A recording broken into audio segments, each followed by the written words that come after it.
All right, hey family. So there's 5 things that you're going, no, actually there's 6 things that I'm going to share in this video. Why do I want to move to Africa? And if these 6 things resonate with you, please stay tuned and watch more. I'm going to go into detail over each topic: money, environment, food, freedom, and peacefulness, and great business opportunity.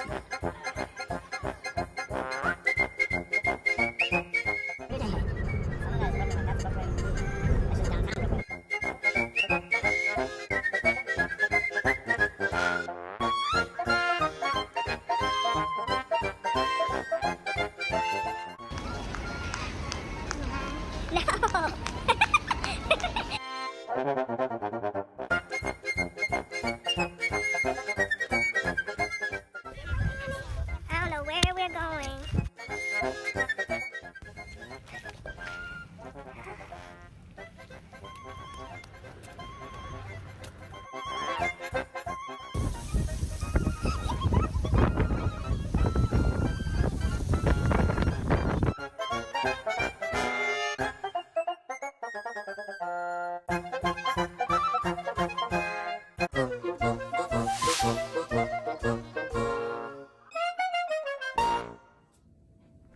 Hey guys, so hi, my name is Kidist, and this is my personal vlog, Empress Kidist. So I just kind of want to sit with you guys and just kind of talk for a while, just like sister girl talk. So I'm going to really try my hardest to act like I am talking to a friend. I don't know, these are reading glasses. I shouldn't just sit and look, but why I wanted to move to Africa. I want you to if you want to check out, I have an IG channel, Empress Kidist, EMPRESS Kidist, where I'm doing daily vlogs, and then I will come on here and kind of do a synopsis or maybe get in more detail, but and I'll probably zip that stuff in here. But one of the things that made me decide that I want to move to Africa was visiting Africa. That's the first step. I suggest everyone go to Africa. We all go to Europe, we go to, Canada, we go to Australia. Go to Africa, because I'm gonna tell you, it's beautiful. And I understand why Europeans have been going there and vacationing for years, and then going around telling us them daggone lies, because they didn't want us to go over there and see what was what and what was the what, because Africa is amazing. The men, the women, if you're a man, you got your choice of beautiful women, and if you're a woman, you got your choice of great looking men. I wasn't on that tip, but I'm digressing. So let's start with the money. Okay, your money can stretch. Your money can stretch. When I went to Ethiopia, in 2008, and I went to Ethiopia for 1 month, and this is no exaggeration, 1 month. I was there for an entire month. I rented a house. I had to pay for gas. I had to pay for water, and things have probably changed by now, because the economy is changing. More and more people are coming there. Things are getting more expensive, but this was 2008, so it hasn't changed that much, but it has changed. I was there for 1 month. And that was when the stock market crashed, when we had the Wall Street just fell apart. And I pretty much, my job, I was working for a mortgage industry, and my job literally did not pay me for like 2 months. And I had to pay my rent here. I had two small children that were in the house with me, because my son was living with his dad. And I had, car notes, I had house rent, I had to take care of schools, uniform, still all, and we all know how crazy expensive the United States is. And I'm a single mom, and I made I made fairly good money because I was working in the mortgage industry. So I was making around 60,000 back then. It was okay. It wasn't a lot, but it was okay. And my rent was about $1,400 plus utilities and transportation. So I did have like an expense. So I had to maintain my house here and then maintain a household in Ethiopia, because at the time my then husband and I were talking about me moving over there, because he was in Ethiopia, moving over there and make me and the kids and permanently staying there. And let me tell you, honey, I was stressed because I had already bought my ticket and everything. My job already knew. And then what made it so bad,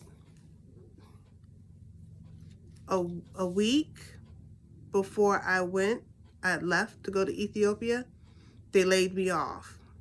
So they laid me off and I hadn't got paid for like 2 months. And I did, and I was like, you know what? And it was okay. It was okay. So I had to go and I bought everything was paid for. My tickets were paid for. The house was paid for. Everything was paid for. And I had to go to Ethiopia with my 2 children. And I went with $400.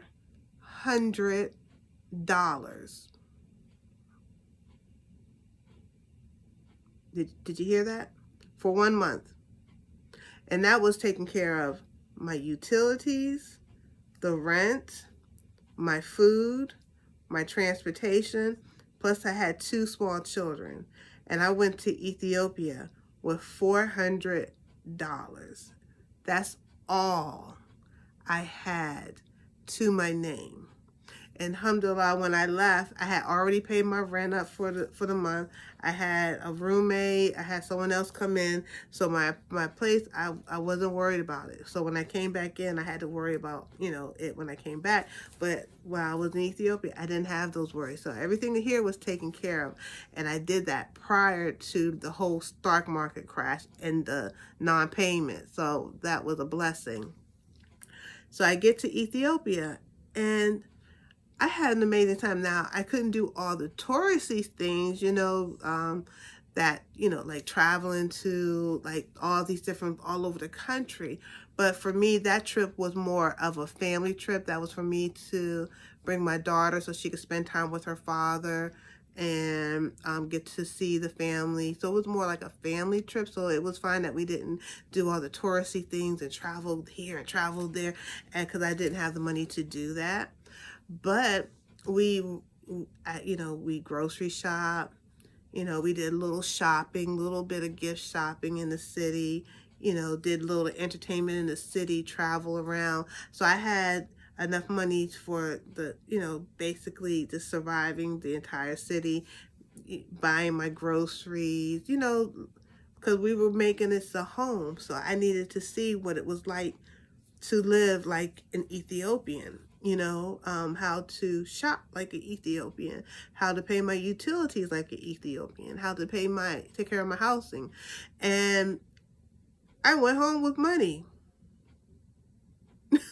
I went home with money. I had money in my pocket when I got on the plane. I did not spend the whole $400. And we had 3 square meals a day. We would go out to eat. I would go out clubbing, of course, we had people who would take us out too, but I had an amazing time, and I did not feel like, oh my God, if I was here in the United States and I had only $400 for the entire month, I would be like this. Oh my God, I gotta find some food lines. I'm gonna have to get, I'm gonna have to go to social services. I'm gonna have to go to unemployment. I gotta find some money. I gotta figure out. Because you can't even buy groceries for 2 weeks, much less pay rent and utilities, bus fare, all that for $400 in the United States. I did it for an entire month in Ethiopia. When I left Ethiopia, I got on the plane. Me and my kids, we were like this. I don't want to go back. I didn't want to come back. I didn't want to come back. I did not want to come back. I did not want to come back. I feel it again. I feel it all over again. It was, it was just so peaceful. Every morning, at the time I wasn't practicing Islam. I was Christian, or I was Orthodox Christian.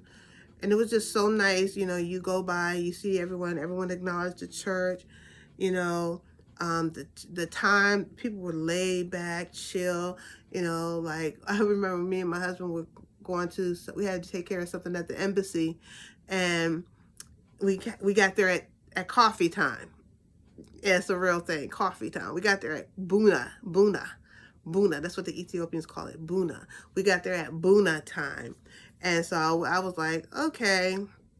And so they were like, you can't come in, but you can sit in the guard station and have coffee. So we sat in the guard station and have coffee.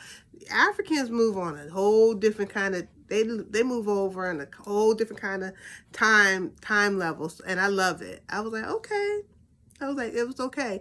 And it was just like that. It was just really nice. Now, the food in Ethiopia was a bit of a struggle for me because, of the bacteria, and our system can't handle a lot of stuff. And the water, like I would watch my niece drink out of the sink, and I would be like, I want to do that. They're like, no, you'll be sick. So our systems were not made, we can't handle a lot of stuff. But after being there, because my husband told me when he first came, he got sick really bad. But after being there, while his body got accustomed to everything, but when you first come, it takes some adjustments. So, me and my oldest daughter, Twabbage, we got really sick. But I was like this. I was like, I'm going to die here on this floor. You're not going to take me to the hospital. So that was one of the challenges for me, where I was kind of like, I don't know if Ethiopia is for me. And it's really not for me now, because me and my husband are divorced. But, I loved it, but I don't know if it's a place that I personally would like to live at, because definitely you have to learn some Amharic, and I learned a little Tinish, I'm second on. I learned a little bit, but I wasn't very good at it. I would need some help. So Ethiopia wasn't for me, but I went. I stayed. I lived with the people. I experienced the culture. And I'm going to tell you, I will go to Ethiopia over and over and over and over again. But for me personally, it's not someplace I wanted to move. But I was going to move because I was married to an Ethiopian man. And at that time, it would have been perfect, because why not be anywhere my husband be? I'm going to be. Yeah, why not? Because he's going to look out for me. So fast forward. Life just got in the way. It did. Life just got in the way. I got caught in the insane asylum, and I allowed the insane asylum to kind of get in my head, and I was just walking around here like, ugh. So fast forward, I'm 50. My kids are all grown now. They're no longer babies, because when I went over there, my daughter Twabbage was 10. My baby girl INT was 6. They are now 18 and 23. So I didn't make that manifest. But so I'm looking at, I got to make it manifest for myself. Yeah, I got to make it manifest for myself. I plan on being up out of here. So I went to Ghana. Oh, Ghana. I could live there. I could live there. I like the people. I like the food. I like the culture. I like the clothes, the music, the men. Oh my God. Ghana, I love. But it's too expensive. I need my money to stretch. It's too expensive. Ghana is the hot spot, okay? I have friends who back in 2008 kept saying, girl, you need to come to Ghana. They're giving away land. They want us to come. They want us to come. And I was just kind of stuck on Ethiopia. And I was like, I slept on it. I really did. I slept on it. So now so many of us, because I was in Ghana, like no joke. I was with some of my friends because we did like a little trip, and we did it with a tour guide, and it was really amazing. I was running into people I knew from here. I was like, hey, such and such. I was like, you're here too. I was running into people into Ghana.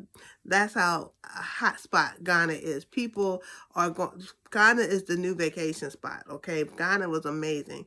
So I was running into people that I knew from the States over there, and we had no idea the other one was going to be there.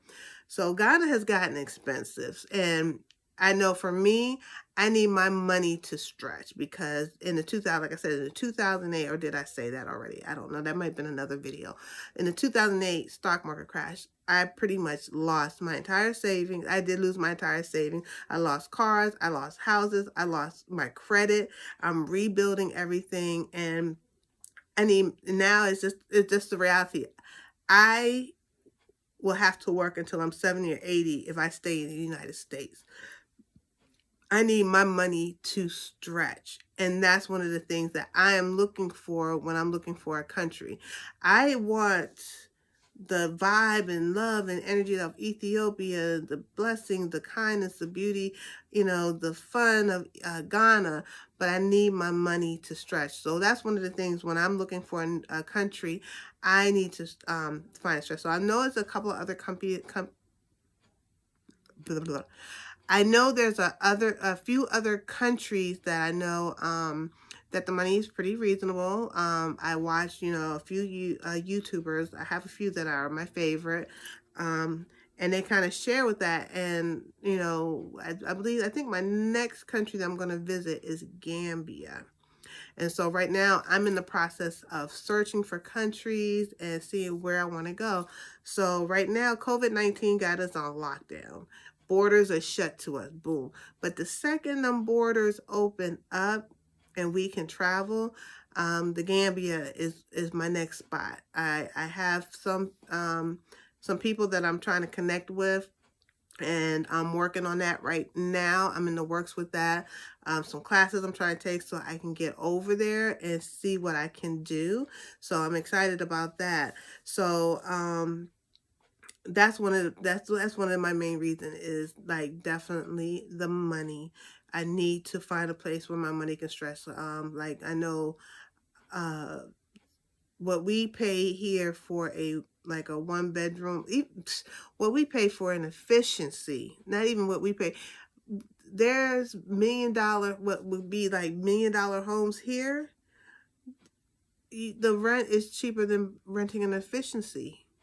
Like I won't even be spending as much money over there as I would over here living in a shoebox, in a dump.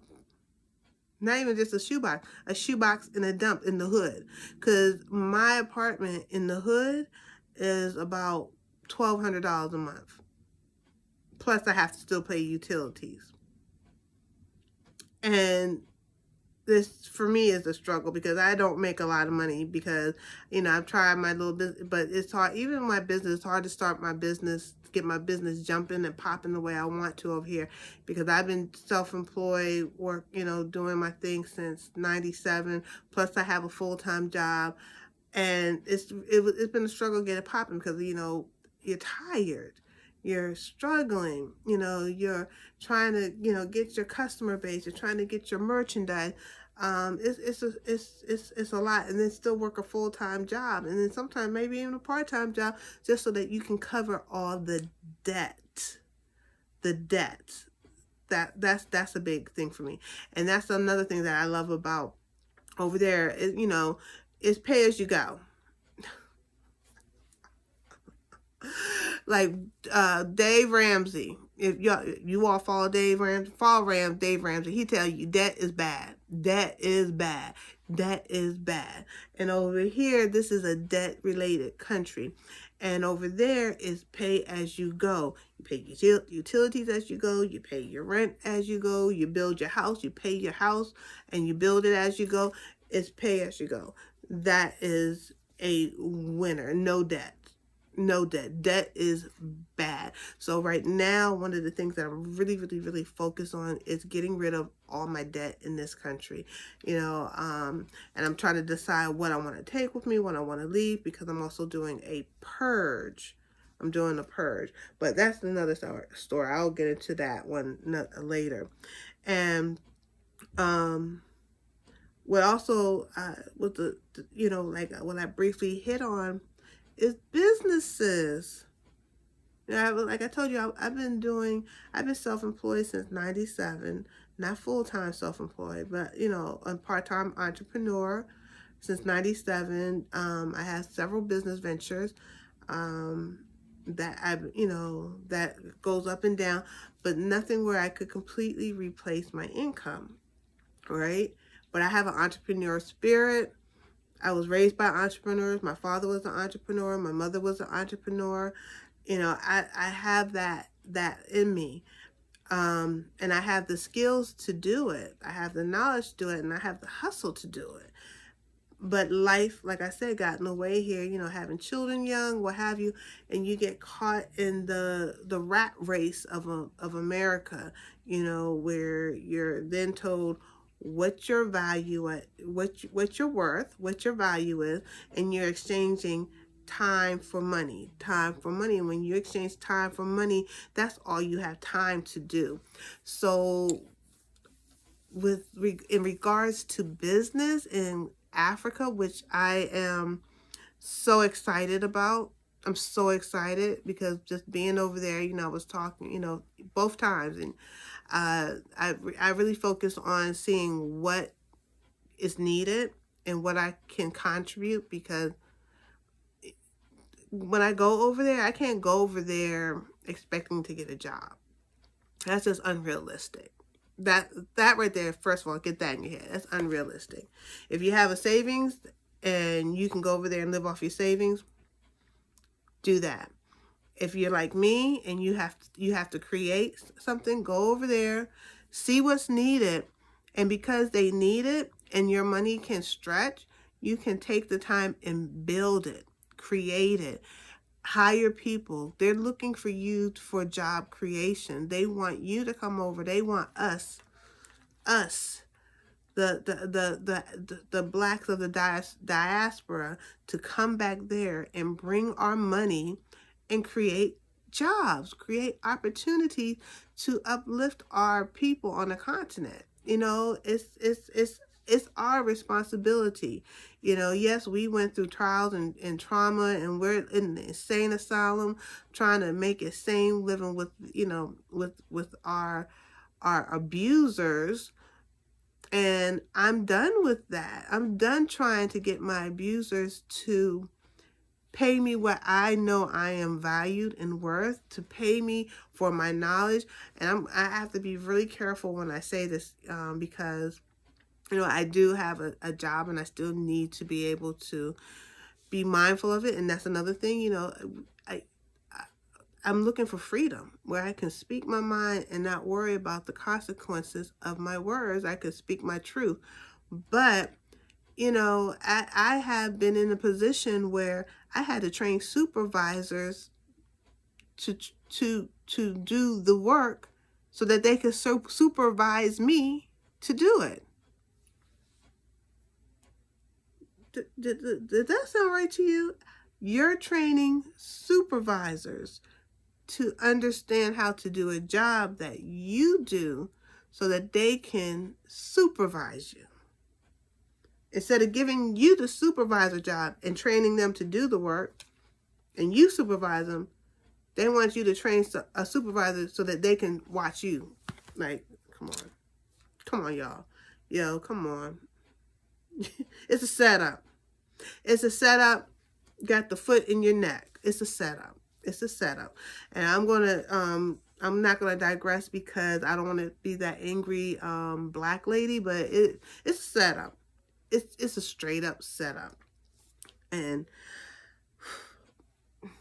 but the opportunities are there. And when I was over there and I saw the talent that our people have over there, Africans are some talented people. They do, and they are hard working. And I see why when they come onto the Americas and they get into something, they can thrive. They can thrive. But yeah, it's some talent over there. I was noticing that, and I was like, oh yeah, we got to get their talent exposed. And then the next thing I was like, the food, the food. If you are into your health, and you follow Dr. Sebi, what Dr. Sebi's teaching is, electric foods, organic foods, clean food, non-GMOs. The food is real. That was the first time when I was in Ethiopia when I saw what real food looked like. And I'm not joking. That's when I realized I had been eating GMO food, genetically modified organisms. I realized I was eating GMO food because when I went over there and I started seeing carrots and pineapples and stuff, and I was going like, what is that? And they were like, it's a pineapple. I was like, pineapple. And I was like, what is that? And they were like, it's a carrot. And I was like, why does it look like that? Because it was growing natural in the ground. It was not perfect, all the same size. Like, our food is so pretty, all the same size. There were like 2-headed pineapples, 3-headed pineapples, pineapples that were crooked. And, and they were like, that's it. But when you opened it and you spit into it, sweet, juicy heaven. The kids, my kids, I would just slice food up and they would just be like, the food over there is so good. You don't crave potato chips, French fries. You don't crave it because the food is so good and your body's getting all that goodness and that electrolyte. And I was like, this is how I want to eat every day. You go to the market, you get your fruits and vegetables, come home, eat. And I was loving that. And then the same thing in Ghana now. When I went to Ghana, because I went with a tour group, it was kind of touristy. I didn't really get to eat like the locals and the natives and go shopping and cook my food. So it was a little different, the food experience in Ghana. Ethiopia was amazing because I was cooking my food. I was getting the stuff. I was cooking and my husband was like, ooh, this is good. But Ghana, because I was being fed. But the next time I go back, I'm not doing the tourist route. I'm going to go ahead and kind of like, can I go to the market and buy some food? And, but what I did enjoy about Ghana was the fish. The fish was so good. The cooked food that I got, some of it was good, but it was like the same thing over and over and over again. And I was like, ugh. So, in the hotel, the hotel struggled. They were giving us, the hotel, they were making baked beans for breakfast and it was weird. They were doing stuff like baked pasta and with no cheese, like with tuna in it. It was some weird food. I don't know what they thought we ate, we eat in America, but that was some weirdness. But I did like the cassavas, the yuca. I like the sauces. Oh my goodness, they have like these red sauce, these green sauces. The sauces were amazing. So when I go back this time to Ghana, I'm gonna have to really try to check out the food. But what I did like was everything was natural. Everything was natural. When we went to Cape Coast, that food on the Cape Coast was so good. It was so good. And you could tell it was fresh fish. Like we would go sit on the ocean.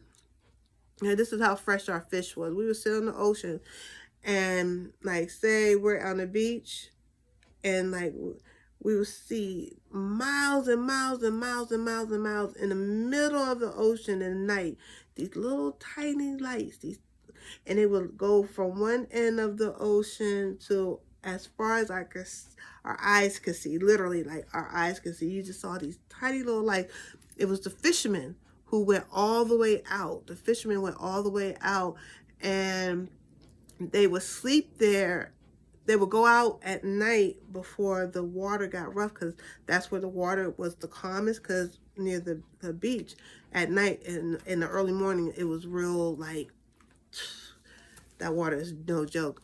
So they would go all the way out where the calm waters was and sleep there in the night. So when the early morning came, when it was fishing time, I guess it was 4 or 5 in the morning, they would fish. And after they would finish fish, they would come in when the tide was calm, and they were done their fishing, and they would bring all this fish, and then we were getting this fresh fish, literally, that was just picked out of the ocean. So that's how fresh the food is over there. And that's also, the vegetables in Ghana are seasonal. So whatever season it is, that's what you're eating. So when it's cucumber season, it's cool. So they're not big on a lot of vegetables. I think a lot of their stuff is imported. But the fruits, the stuff that was native was so good. So the next time I go, I definitely want to do the food. But that is key to me, is the freshness. It's not GMO, non-GMO. That is very important. So when you're eating fresh food, non-GMO food, your body, can rejuvenate, can heal, it can fight off disease. And those people over there, let me tell you, I ain't really seen no gyms. I didn't really see people running, exercising like we do here in the States. But they were buff. I saw just life had them slim, had them buff, and I think what the thing with over there, like when you're a big woman, that's like a sign of status, because life over there is just so like rough, like everything, like from catching the fish, from, just life is very physical, that you tend to be thinner. So if you can get big, that means you have money and you can afford maids and all this. So it's a different kind of mentality when they see big girls. So I guess they were thinking I was rich. They kept looking at me saying, "You're rich." I'm like, "Well, no, I'm not." They're like, "You're rich." I'm like, "No," because I guess because we were all fat. No, I'm like, that's Americans in their nasty food. You're rich. I'm like, yeah, okay, whatever. Alexa, stop. My alarm trying to go off. So the food is organic and is perfect. That's another reason why I definitely want to move to Ghana.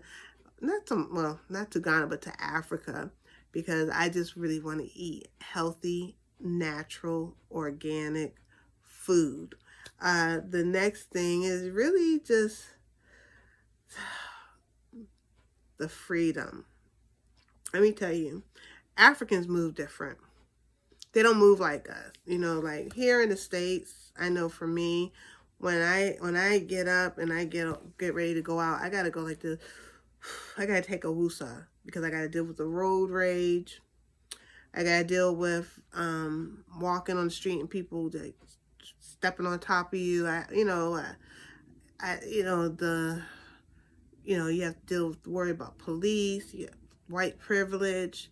When you go to work, you have your work self, right? Yeah, you know what I'm talking about. You have that person where when you go on, you gotta put, like, let me put my Kidist. Hi, how are you? I'm Kidist. How are you? Oh my God, it was so nice meeting you. And then when you get home, like, hey, what's up? I can be my sister girl self again. Like, yo, what's up? That's exhausting. It's exhausting to have multiple personalities, and to keep them straight, and to know when to bring out what personality depending on what venue you're going to. Because I can't bring sister girl Kidist out at my job. I have to bring in Miss James to make you feel comfortable being who you are. I can't allow my blackness to make you uncomfortable. You know, that's exhausting. And so one of the things that I really was like confused about when I was in Africa, especially I didn't notice it as much in Ethiopia because I was so focused with just being a mom. I had my little kids, so I was just really paying attention to my children all the time and my husband. So they took a lot of my focus off really like paying attention to the people.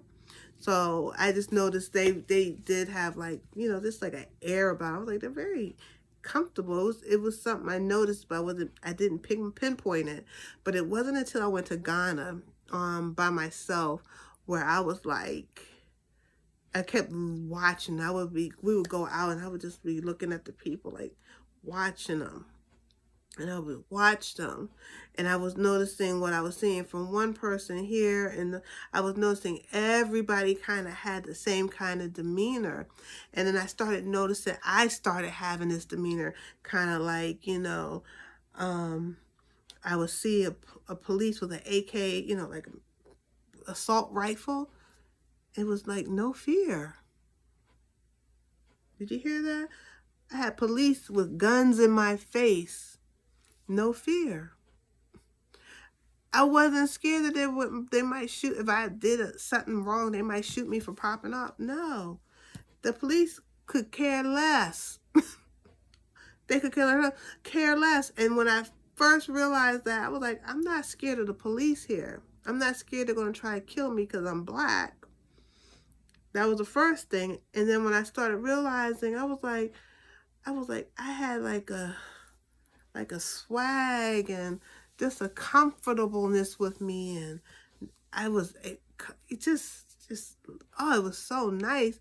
And then I realized, I said, oh, is this what white privilege feels like? Is this what it feels like where you can be yourself all day long? That's insane. This is an insane asylum. For the first time in my life, felt like what it was like to be a white person. And not so much because of their color, but because of the freedom to just be who they are unapologetically. Oh, that was such an amazing feeling. I had 2 weeks of just being me. I didn't have to change my personality for the hotel man. I didn't have to change my personality for the cab driver. I didn't have to change my personality for the airport people. I didn't have to change my personality for a damn person. That's heaven. And it wasn't until we were all sitting trying to figure it out, and we were like, that's what it is. We don't have to put on multiple hats. And everybody in the group was saying like, yeah, this is nice. This is nice. That's like one of my biggest selling points for why I want to move to Africa. Just being able to be me. You know, being professional and then changing who you are two different things, because I am professional, but I can't be professional and be myself. Like a black woman who is professional, I have to be a professional woman to make someone other than my color feel comfortable. I can't make them feel uncomfortable. You can't be yourself and speak and say how you want because it may make them uncomfortable. Come on, it's a lot to be worrying about grown ass people and how I make them feel because I can't be my authentic self. And in Africa, I could be my authentic self, and that was nice. That was really nice. Yeah. All right. Anyway, and then also, and like I said, the peace. You know, there's crime everywhere. So don't be delusional. Think there's no crime. I've been robbed in every country. Oh no, I have never been robbed in Africa, but there's crime there. I know there's there because people have gates and walls and bars, so it's crime everywhere, in history. So, poverty brings crime. But it's not like in America. It's just not. It's not the same because they look down upon crime. Like if someone, like in Ethiopia, if someone steals, and they will steal, the whole community is like, they're like, I forgot the name of it. What was the name of it? It's a word they say. They say that word, thief, and they'll say, thief, thief, thief. People coming out the woodwork and they're tackling. They don't need a police officer, okay? They don't need a police officer because the whole community is coming in and tackling them, and because they don't play that thievery mess. All right. And it was the same thing in Ghana. It was like, you don't have to worry about that. But the community comes. So there is crime, but it's not like on the levels of here, but there is crime. So don't sleep and think like, oh, I'm going to come, it's going to be kumbaya, and I never have to worry about, there's going to be crime, and you might get robbed. Someone might try to break into your house and rob from you. Who knows? But that someone might break into your house in America. But the difference up here, they might try to shoot and kill you. They just want your little laptop. They just want your little cell phone. But I'm not delusional about that. But it's not enough to make me like want to be like, oh no. I'm like, if I could stay in America and deal with this insane, where I can sit in my car and have someone, I had a girlfriend sitting in her car, just sitting at a light. This was many years ago. We were young, cute young girl.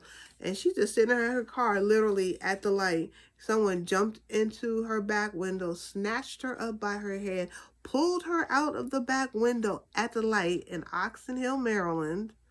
Okay, in Oxon Hill, Maryland, pulled her out the light. She was driving my car.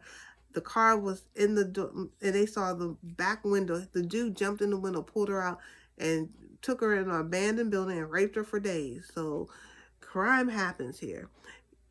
I've been kidnapped in America, okay? Sex trafficking is real. I got kidnapped, and that was no fun. So stuff can happen anywhere. This is a reminder from prayer times. It is time for Aisha. The next prayer, Fajr, is in 6 hours and 4 minutes. Time for prayer. All right, so let me wrap this up. This is a reminder from Alexa. prayer times. It is time for Aisha.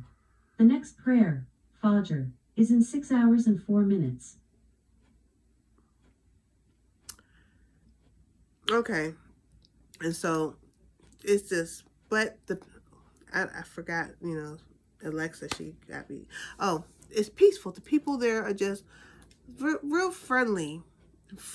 That's what I remember. Everyone's real friendly. They're peaceful. Everyone's just working and trying to, provide for their family. No one wants to get into any craziness. I didn't really see a whole lot of craziness while I was there. None at all.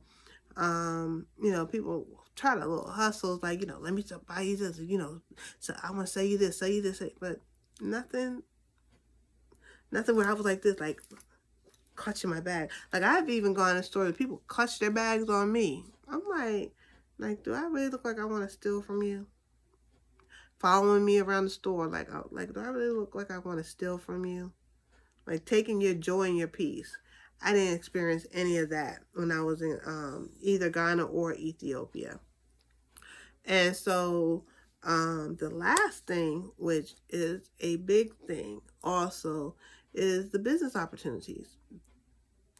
Some countries are, like I said, more developed than others. And, the business opportunities may not be as plentiful, but there are countries that they still need. They need help. They need everything. They need doctors. They need, cleaning system. They need, you can come over there and create some kind of business, and stores, CVS, like they need a CVS. That's one of the things, because like I found myself when I go over there, I bring like a pharmaceutical, because it yes, I believe in holistic, medication, but also when I get that headache, if I need an aspirin, I'm going to I'm going to pop it, whatever, Motrin, whatever, I'm going to pop it. They don't have simple things like that. They don't have simple things like that. Like a drugstore is needed over there. Laundry mats are needed over there. I have some things that I'm thinking about. You can tourism. Some countries really need that. And if you have an idea or the tenacity to the entrepreneurial spirit to create something, that's definitely what you want to do, because you have the opportunity to start a business, create jobs, and create some generational wealth for you and your family. And now is the time, because right now people are like the Chinaman, now that the Europeans have been kicked out, the Chinaman is trying to go in there and take Africa up. He's trying to buy everything up. He's trying to get all his businesses, him and the Indian man, they're getting all the businesses in there. They're trying to start they're trying to take over and monopolize the country, and they're not letting the Africans in. And when they are letting the Africans in, they're on them like this. You know how they are in America. And so it's time for us to bring some businesses over there, bring our knowledge from here, and what you thought you couldn't get started here in your country, go take it to Africa. Start a farm. Get a school bus, something. It's a lot of opportunities. And it's a lot of opportunity for you to get with the government and work with them. And so I have already started brainstorming what I'm going to be doing, what I want to plan, and what I'm going to work. So when I do go over there, because right now I'm in the process of going back and forth so that I can pinpoint where I want to go. But I have an idea where I want to go next and where I may want to go, because I did all that research, and I'm going to do some more. But definitely research, visit, make connections, and make more connection, and make even more connection, so that you can create a network. So even if you're in one country, you got a network, you got a connection here, a connection here, a connection here, because once you get over there, it's just like going from here, like from DC to Massachusetts to Atlanta to Florida. You can travel within the country, but it's a matter of getting over there and then making those connections. So every country that I'm going to, I'm definitely making connection. So those are my 6 reasons why I want to move to Africa, and I'll be working on implementing those steps. So if this resonated with you and you thought it was good information, please share it. Please share this video. Please comment. I need comments. Anything you want me to talk about in the future. And I know I kind of ramble, and I'm going to try to condense my videos, but anything you want me to talk about, share what I'm doing, just definitely put in comments. I will try to respond to everyone. I'm not the greatest at doing stuff like that, but I will try. And subscribe, definitely subscribe. And you all have a blessed one, and thank you for watching. I appreciate it, and I can't wait to move to Africa. And I know it's not gonna be all kumbaya. I know it's gonna be some good, the bad, and the ugly, but it ain't nothing more than what I'm doing here in this insane asylum.